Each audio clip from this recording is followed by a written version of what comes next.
Le Premier ministre britannique a gagné lundi soir un vote de défiance provoqué par une fronde de son parti conservateur après le scandale du Partygate. En Ukraine, la situation s'aggrave pour Kiev, dans l'est du pays. Les combats font rage à Severodonetsk, ville stratégique pour les Russes dans leur conquête du Donbass. L'ONU confirme des viols en Ukraine, 124 cas enregistrés, la moitié des victimes sont des enfants. La Russie dénonce de la propagande. Une trentaine de vétérans américains ont fait leur retour en Normandie après 2 ans de Covid pour commémorer le 78e anniversaire du D-Day, le jour du débarquement. Après des mois de scandale, Boris Johnson a finalement sauvé son poste. Le Premier ministre britannique a gagné lundi soir un vote de défiance provoqué par une fronde de son parti conservateur après le scandale du Partygate. Le vote de confiance pour que Boris Johnson reste leader du parti est de 211 voix pour et 148 voix contre. Mais ce vote a surtout montré les divisions profondes au sein du Parti conservateur. 2 ans et demi après sa victoire triomphante, le dirigeant de 57 ans est de plus en plus contesté après une série de scandales, dont celui du Partygate s'est fait organiser régulièrement à Downing Street durant le confinement. Je pense que c'est un résultat convaincant, un résultat décisif. Et cela signifie qu'avec le gouvernement, nous pouvons aller de l'avant et nous concentrer sur les choses qui, je pense, comptent vraiment pour les gens. De son côté, le chef de l'opposition travailliste a estimé que Boris Johnson était totalement inapte à gouverner. Les députés conservateurs ont fait leur choix ce soir. Ils ont ignoré le peuple britannique et se sont attachés à Boris Johnson et à tout ce qu'il représente. Le gouvernement conservateur pense désormais qu'enfreindre la loi n'empêche pas de faire la loi. Victorieux, Boris Johnson ne peut pas être visé par une autre motion de défiance pendant 1 an. Mais selon de nombreux commentateurs, le dirigeant britannique qui a toujours refusé de démissionner est de plus en plus dans une position précaire. Les combats sont acharnés à Severodonetsk, mais les forces ukrainiennes tiennent bon. C'est le message délivré ce lundi par le président ukrainien Zelensky. Mais dit-il, les Russes sont plus nombreux et plus puissants. Résultat, la situation s'est aggravée. Les forces russes bombardent sans relâche la ville et ses alentours. Objectif, raser tous les bâtiments pour qu'il ne reste plus rien à défendre. Severodonetsk est la plus grande agglomération encore aux mains des Ukrainiens dans la région de Louhansk, dans l'est du pays. Pour Moscou, mettre la main sur cette ville serait déterminant pour prendre le contrôle total du Donbass. Pour se défendre, l'Ukraine réclame des armes de pointe, mais la Russie menace. Plus les forces ukrainiennes recevront ces armes, plus loin Moscou les repoussera.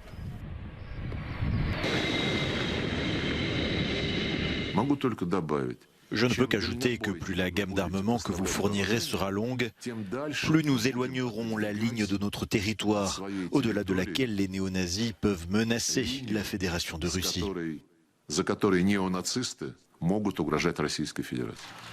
Une déclaration qui intervient alors que la France a livré des canons César à l'Ukraine et qui n'a pas empêché Américains et Britanniques d'annoncer la livraison de lance-roquettes d'une portée de 80 km.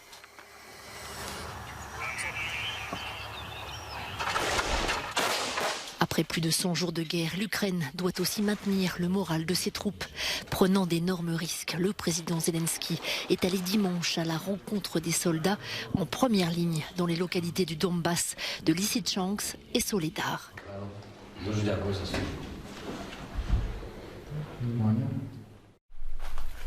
L'invasion russe de l'Ukraine est ponctuée de nombreuses allégations de crimes et d'abus perpétrés par les soldats russes. Bombardements contre des civils, meurtres, viols. Après des semaines d'enquête, l'ONU a confirmé 124 cas de violences sexuelles présumées commises pendant cette guerre en Ukraine. Les femmes constituent la majorité des victimes présumées, explique Pramila Patten. 56 des 124 allégations concernent des femmes, 59 des allégations concernent des enfants, 41 des filles, 7 des garçons. 19 des allégations concernent des hommes, notamment des viols, des tentatives de viol, des déshabillages publics forcés et des menaces de violences sexuelles. La réaction de l'ambassadeur russe auprès de l'ONU ne s'est pas fait attendre. Aujourd'hui, nous n'avons pas entendu une seule preuve de la part des rapporteurs. Mais ces allégations de viol s'inscrivent parfaitement dans la description des soldats russes comme des bêtes et des brutes barbares, orchestrés par les spin doctors occidentaux, exactement comme les sbires de Goebbels l'ont fait à la fin de la Seconde Guerre mondiale. Ces accusations de viol perpétrées par les troupes russes en Ukraine ont déclenché une vague de protestations et de manifestations dans de nombreuses villes du monde. Les cas confirmés par l'ONU couvrent toutes les régions ukrainiennes où les troupes russes se sont rendues. Il pourrait y avoir beaucoup plus de cas qui n'ont pas été signalés. Le torchon brûle en Israël au sujet du drapeau palestinien et la paix semble bien loin. Le 1er juin dernier, les autorités retirent le drapeau rouge, noir, vert et blanc d'un immeuble de Tel Aviv, accroché là par des militants de l'amitié entre les peuples palestiniens et israéliens. Israël est en passe d'adopter une nouvelle loi pour interdire le drapeau palestinien dans les institutions financées par des fonds publics. Mais au-delà, ce drapeau est de moins en moins accepté dans ce pays qui abrite 20% de Palestiniens. Arraché à plusieurs reprises par des extrémistes ou les forces de l'ordre, comme lors de l'enterrement de la journaliste d'Al Jazeera. Lors des accords de paix d'Oslo en 1995, le drapeau a été reconnu comme le drapeau de l'autorité palestinienne. Mais depuis plusieurs années de relations à nouveau glaciales, il n'est plus le bienvenu. Au cours des 10 dernières années, le drapeau palestinien est devenu une menace pour la société israélienne, en particulier pour les gens de droite ici en Israël. Ils utilisent le drapeau israélien afin de montrer leur nationalisme ou leur patriotisme, pas seulement pour l'État d'Israël, mais pour la terre d'Israël.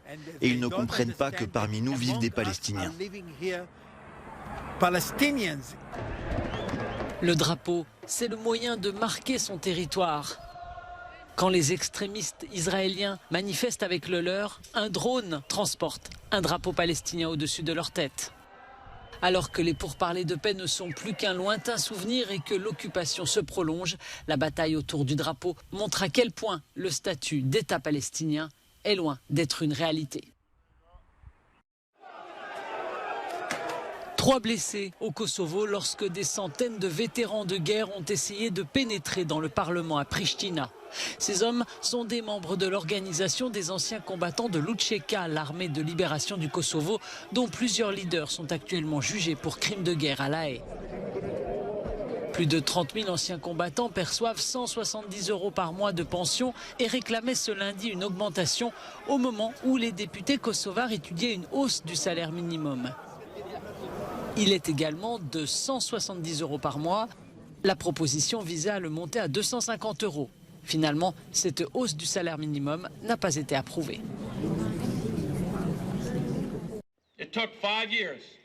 Une trentaine de vétérans américains ont fait leur retour en Normandie après 2 ans de Covid pour commémorer le 78e anniversaire du D-Day, le jour du débarquement. Parmi eux, l'écrivain et vétéran décoré de la Seconde Guerre mondiale, Charles Shea. Il est aujourd'hui attristé par la guerre en Ukraine.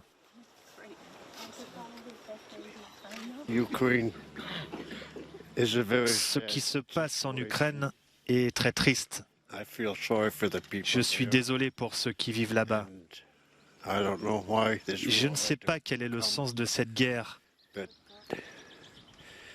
Mais je pense que l'être humain aime se battre. Je ne sais pas.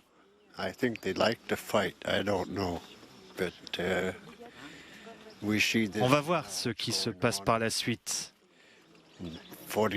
En 1944, j'ai débarqué sur ces plages et nous pensions que nous allions apporter la paix au monde. Mais ça n'est pas possible. Le 6 juin 1944, 176 000 hommes débarquent en Normandie. Ils sont américains, britanniques, canadiens et français. Les Alliés portent un coup fatal à l'Allemagne nazie et amorcent la fin de la Seconde Guerre mondiale. 78 ans plus tard, la guerre est toujours présente en Europe avec l'invasion russe de l'Ukraine.